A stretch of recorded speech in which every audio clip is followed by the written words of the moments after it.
안녕하세요. 화곡동 수학세상 이원장입니다. 자, 이번 시간에는 등비수열과 등비수열의 합, 그리고 원리 합계라는 게 어떤 건지 같이 공부해 보도록 하겠습니다. 자, 등비수열이라고 하는 것은 일정한 수, 첫째 항부터 차례대로 일정한 수를 곱해서 만들어지는 수열을 우리는 등비수열이라고 합니다. 그리고 그때 곱해지는 일정한 수를 무엇이라고 하냐면 공비라고 하고 기호로 R로 표현을 합니다. 그러니까 예를 들어서 3, 6, 그다음 12 뭐 이렇게 커지는 수열이 있다라고 해봅시다. 그럼 첫 번째 항에서 그 다음 번째 항으로 갈 때 얼마를 곱했다? 2를 곱했죠.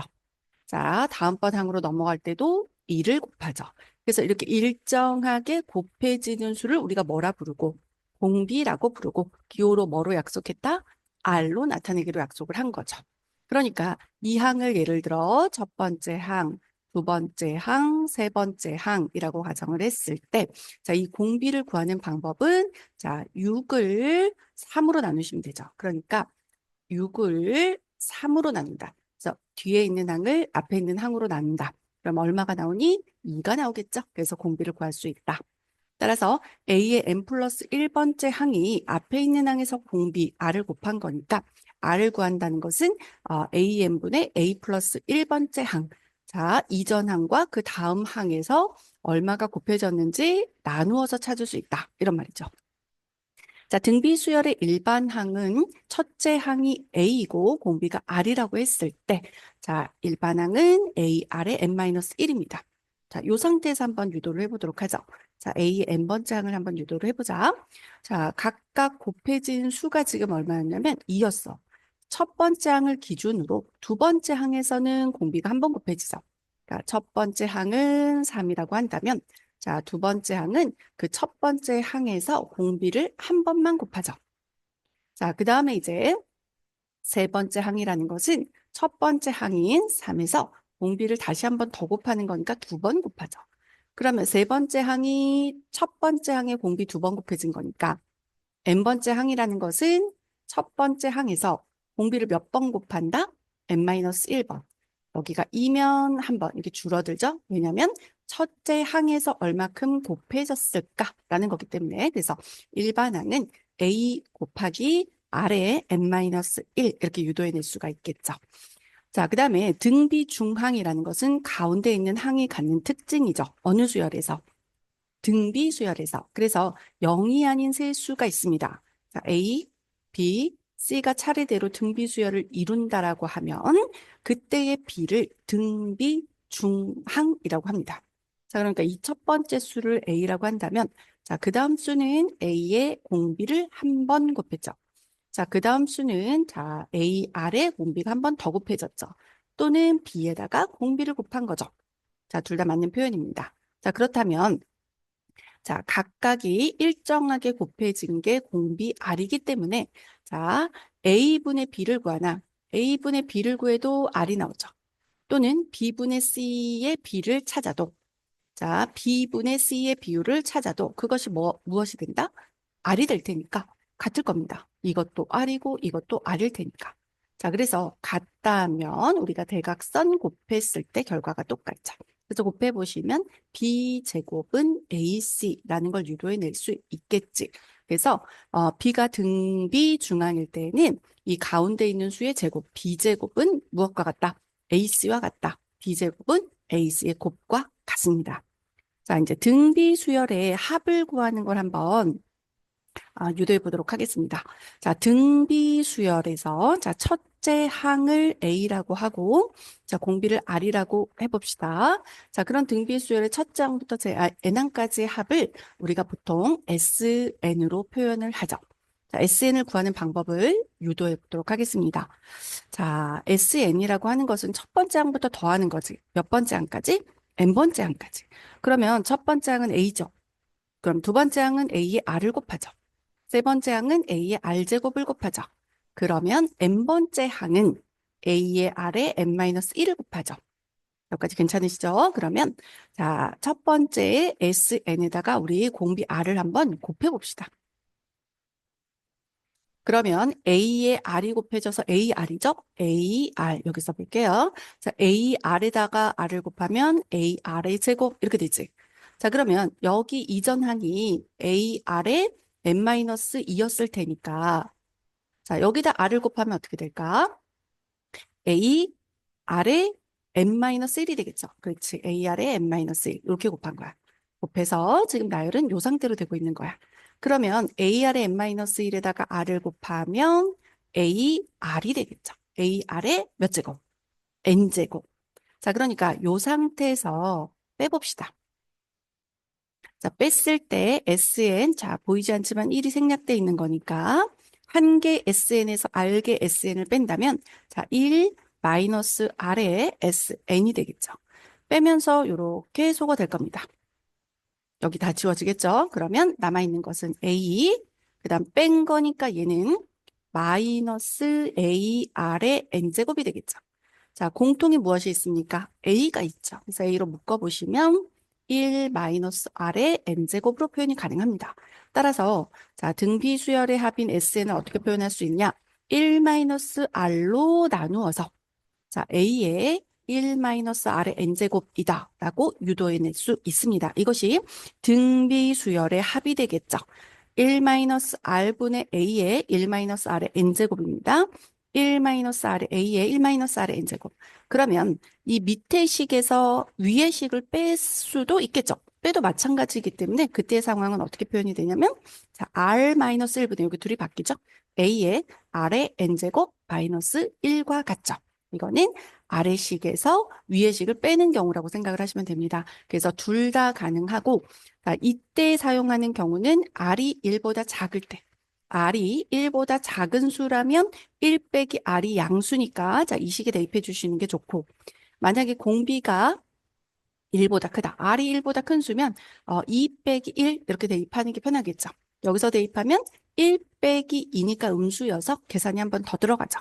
틀린 것은 아니지만 불편하니까 자, 이렇게 된 식에 대입하는 것이 좋겠다 생각을 하시면 됩니다. 자, 그다음에 이제 지금 구한 것은 일반적인 형태로 공비가 1이 아닌 경우에 대해서 유도해 봤습니다. 그렇다면 공비가 1일 때는 어떤 상황이냐면 첫째 항이 A야. 근데 거기다 1을 곱해. 그럼 그 다음 항도 A죠. 또 1을 곱해. 그럼 그 다음 항도 A죠. 쭉 n번째 항까지 가도 A죠. 그러니까 이것들을 더하라고 하는 말은 자, A가 총 몇 번 생긴다? n번 생기겠죠. 그래서 n개 합이니까 A에 누구를 곱하면 된다? n을 곱하면 되겠죠. 그래서 AN, NA 이렇게 유도할 수 있습니다. 자, 그러면 이제 원리 합계가 무엇인지에 대해서 같이 공부해 보도록 합시다. 자, 원리 합계라는 말은 자, 원금과 이자를 합한 금액을 이야기합니다. 원리 합계라고 하는 것이 뭐다? 원금과 이자를 합한 금액입니다. 자, 그것을 구하는 방법은 원금과 이자를 합해서 예를 들어 내가 은행에 얼마 예금을 했을 때 자, 원금과 이자를 합해서 얼마를 받게 될까 계산하는 방법이 자, 단리법, 복리법 이렇게 두 가지의 방법이 있습니다. 단리법이라고 하는 것은 단순히 그 원금에 대해서만 이자를 계산하는 방법이고 복리법이라고 하는 것은 자, 일정한 기간마다 내가 원래 넣었던 원금에 이자를 더합니다. 일정한 기간마다 자, 원금에 무엇을 더한다? 이자를 더합니다. 그래서 원금에 이자를 더해서 나타내는 것. 그 다음 기간에 원금 계산에 더해주는 방법. 그러니까 이자에 다시 이자가 붙는 방법이죠. 네, 그런 방법을 우리는 복리법이라고 해요. 그래서 여러분은 복리의 마법 이런 말 들어보셨을 겁니다. 그래서 기하급수적으로 금액이 늘어나게 되죠. 기간이 길어지면 길어질수록. 자, 그래서 그 구하는 방법은 다 각각 어떤 건지 한번 봅시다. 단리법이라고 하는 게 뭐라고? 내가 처음에 넣은 원금에 대한 이자만 주는 거죠. 그러니까 내가 맨 처음에 A1을 예금을 했어. 처음에 예금을 했는데 내가 A1을 예금을 했다라고 한번 가정을 해봅시다. 그럼 1년 지나서 이자를 주죠. 그 이자는 나 원금에 대한 이자만 주는 거죠. 그러니까 내가 원금이 있어. 거기에 이자 붙인 것만큼만 주죠. 그러니까 A에 공통인수 A로 묶은 겁니다. 그래서 A에 1 플러스 R이 곱해지죠. 그럼 그 다음에 곱하는 건 2년이 지나도 처음 원금에 대한 이자만 주죠. 그러니까 A의 1 플러스 2R이죠. 자, 3년이 또 지나? 그럼 나 AR밖에 안 주죠. 그러니까 처음 금액을 기준으로 계속 AR만 붙죠. 여기 원금의 이자를 곱한 금액만. 그래서 A의 1 플러스 3R이 돼요. 그러면 그것을 N번 반복을 해서 N년이 지났을 때에는 나는 A의 1 플러스 R의 N제곱이라는 금액을 받게 되는 거죠. 그래서 반리법으로 계산할 때에는 원금에 대한 이자만 붙이기 때문에 A의 1 플러스 R에 N이 붙는다라고 생각을 하시면 됩니다. 그럼 복리법이라는 건 뭐냐면, 자, 내가 일정한 기간을 두고 이자가 붙으면 그 이자 붙은 금액을 총액으로 보고 다시 또 이자를 주는 거죠. 점점 늘어나는 거죠, 이자 금액이. 그래서 얘도 처음에 내가 A1을 예금했다라고 가정을 하고 1년이 지나. 그러면 처음에 A1이었지. 거기에 대한 이자를 붙이니까 AR이지. 그래서 A의 1 플러스 R인 건 같아. 그런데 시간이 지났어. 2년이 지나고 나면 이제는 어떻게 하냐면 이걸 원금으로 본다는 거죠. A1이 원금이 아니라 A에다 1 플러스 R, 이자 붙인 걸 원금으로 보고 거기에 대한 이자를 주는 거죠. 되시죠? 그러니까 A의 1 플러스 R의 제곱이 됩니다. 여러분 어떤 숫자가 있는데 그 수에 2를 곱하고 3을 곱하고 4를 곱해서 커지는 거나 그 수에 제곱을 하고 세제곱을 하고 네제곱을 한다. 그럼 이게 훨씬 큰 폭으로 증가를 하겠죠. 이게 그게 복리예요. 얘는 단순히 2배, 3배, 4배 하는 거고 이거는 제곱, 세제곱, 네제곱 이렇게 커지기 때문에 복리는 기하급수적으로 금액이 커진다. 이렇게 생각을 하시면 돼요. 그래서 다시 이 금액을 원금으로 보고 그 금액에 대한 이자를 또 주는 거죠. 그래서 A의 1 플러스 R의 세제곱. 그럼 N번 지나면 나는 N제곱만큼 받을 수 있죠. 그래서 그때 원리합계 S는 A의 1 플러스 R의 N제곱이 붙는다. 이렇게 생각을 하시면 됩니다. 자, 그 다음에 이제 적립금의 원리합계라는 게 무슨 말인지 한번 살펴봅시다. 적립금의 원리합계라고 하는 것은 일정한 금액을 일정한 기간마다 적립하는 거예요. 뭐 적금, 적립예금 이렇게 부르죠. 자, 이거를 연 이율을 R로 주고 1년마다 복리로 계산합니다. 복리로 N년 동안 적립을 할 때 N년째 말에, 초가 아니에요. N년째 말, 연말 이렇게 되는 거야. 연말에 적립금의 원리합계를 우리 S이라고 한다면 원금과 이자를 합한 금액을 계산하는 방법이에요.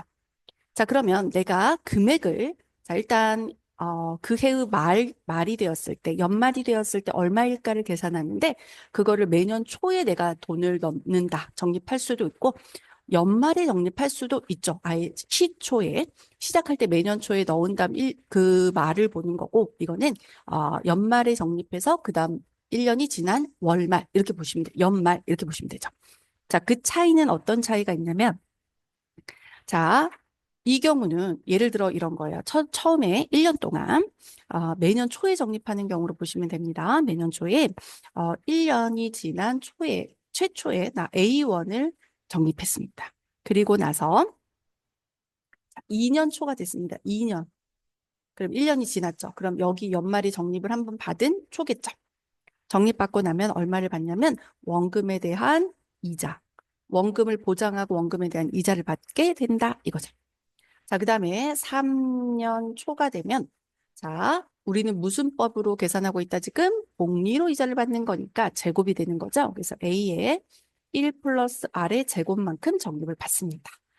자, 그러면 내가 N주 가서 N년이 지났을 때의 초, 그 초에는 어떻게 받냐면 A의 1 플러스 R의 N-1번을 받았죠. 그러면 이제 우리는 그 해의 연말이 되었을 때 얼마인 걸 알고 싶으니까 이만큼 된 다음, 이건 연초잖아.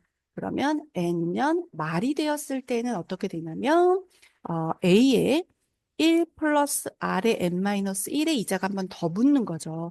초에서 말까지니까 1년 지나서 자 A의 1 플러스 R의 N만큼 금액을 받게 됩니다. 그러니까 A1으로 시작을 했는데 2년 초라는 건 연말이 되면 이자가 한 번 이렇게 붙는다는 얘기죠. 그래서 이 경우는 첫째 항이 A의 1 플러스 R이에요. 그러니까 맨 처음 넣은 금액이 아니라 연말이잖아. 연말에 얼마가 있어? 그러니까 연말이 됐을 때 이자가 한번 붙었을 테니 이게 초항이 되는 거예요. 초항. 그래서 A의 1 플러스 R이 되고 공비는 똑같이 1 플러스 R이 곱해지고 있고 자 마지막 항은 이러합니다. 그러니까 그때의 원리 합계라고 하는 것은 첫 항을 A의 1 플러스 R로 잡는 거죠. 그럼 그 다음은 A의 1 플러스 R의 제곱이고요. 마지막에 연말이 되었을 때 연초에 이만큼인데 연말에 이자 한 번 더 받아서 A의 1 플러스 R의 N제곱이 됐다. 그러면 이 원리 합계는 지금 첫째 항이 이러하고 공비가 1 플러스 R이니까 공비 1 플러스 R 마이너스 1, R 마이너스 1, 공비 마이너스 1분의 첫 항이 1 플러스 R이죠. 그리고 공비의 n제곱, 그 다음 마이너스 1이죠. 그럼 얘는 1 소거돼서 분모가 뭐가 된다? R. 그래서 R분의 A의 1 플러스 R, 그 다음에 1 플러스 R의 n제곱 마이너스 1입니다. 그래서 이렇게 정립이 된다는 거고, 언제? 초에 정립하면 이자를 한 번 더 받지? 이렇게 생각을 하시면 됩니다. 자, 그럼 매년 말에 정립을 했다라고 해봅시다. 나는 정립을 똑같이 A1을 했는데 아예 연말에 했습니다. 1년 말에. 그러면 1년 말에 하면 나는 금액이 뭐예요? A1이죠. 그럼 일단 1년 말이니까 이자를 이때 냈으니까 1년이 안 돼서 이자를 줄 수는 없는 거죠. 그 다음에 이제 2년이 지나서 2년 말이 되었습니다. 그럼 이자를 한번 받을 수 있죠. 그래서 A에 1 플러스 R. 그러면 3년이 지난 말이 되었을 때는 A에 1 플러스 R의 제곱이죠. 복리로 받고 있으니까. 그럼 n번째 됐을 때에 n년이 지난 말에는 난 얼마밖에 못 받습니까? A의 1 플러스 R의 n-1번밖에 못 받습니다. 그러니까 연초에 하는 것과 연말에 하는 것의 차이는 처음 1월에 하는 것과 12월에 1년의 간극이 있는 거죠. 그래서 그 차이가 있습니다. 이자를 받는 차이가. 따라서 원리합계 S에는 이번에는 첫 항을 뭐로 잡으셔야 됩니까? A로 잡으셔야 되는 거죠. 공비는 똑같이 1 플러스 R인 등비수열이니까.